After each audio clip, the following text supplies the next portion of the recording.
Le télétravail et le coworking. À Morzine, en Haute-Savoie, une dizaine de citadins s'est installée depuis cet hiver dans un chalet inoccupé en raison de cette saison un peu particulière. Du gagnant-gagnant pour tout le monde, notamment pour les propriétaires. Reportage Marion Feutry avec Serge Vorette. L'ambiance est studieuse, rien à voir avec les vacances dans ce chalet pourtant situé au cœur de Morzine. Tu sélectionnes la cellule que tu veux retrouver. Donc, Cette semaine, ils sont 13 à y vivre et y travailler dans un climat d'entraide.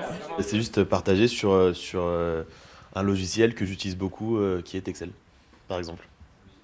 Et il est bien plus compétent que moi là-dessus, donc du coup j'en profite qu'il soit là.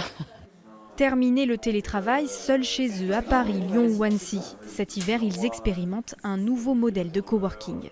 Le fait d'avoir quelque chose autour de nos horaires de bureau, entre guillemets, de pouvoir se dire qu'on peut échanger, qu'on peut faire d'autres choses, c'est ce qui motive, je pense, en majorité pour venir travailler comme ça.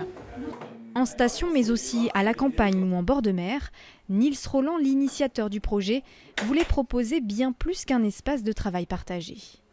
Pendant le week-end, on organise justement en commun une balade ou une randonnée à ski de rando ou raquette. Donc c'est à la fois, je dirais, la rencontre, la lutte contre l'isolement et ensuite l'évasion. Donc finalement, c'est se retrouver. On se retrouve. Un chalet de 450 mètres carrés que la propriétaire loue habituellement à des touristes anglais. Mais le Brexit et le Covid sont passés par là. Et là, je vois que ça bosse, quoi. Ça bosse. On change de contexte, hein, parce que l'autre jour, c'était la randonnée. Aujourd'hui, c'est le... C'est ça. C'est vrai que la clientèle anglaise, cet hiver, elle est largement diminuée par rapport aux années précédentes. Et puis, elle reviendra peut-être. Mais je pense que de toute façon, on sent tous qu'on est dans une forme de mutation. Est-ce que vous voulez goûter tout chaud vos trucs au fromage ou pas? Coût de la location à la semaine, 250 € par personne. Et les demandes affluent pour les semaines à venir.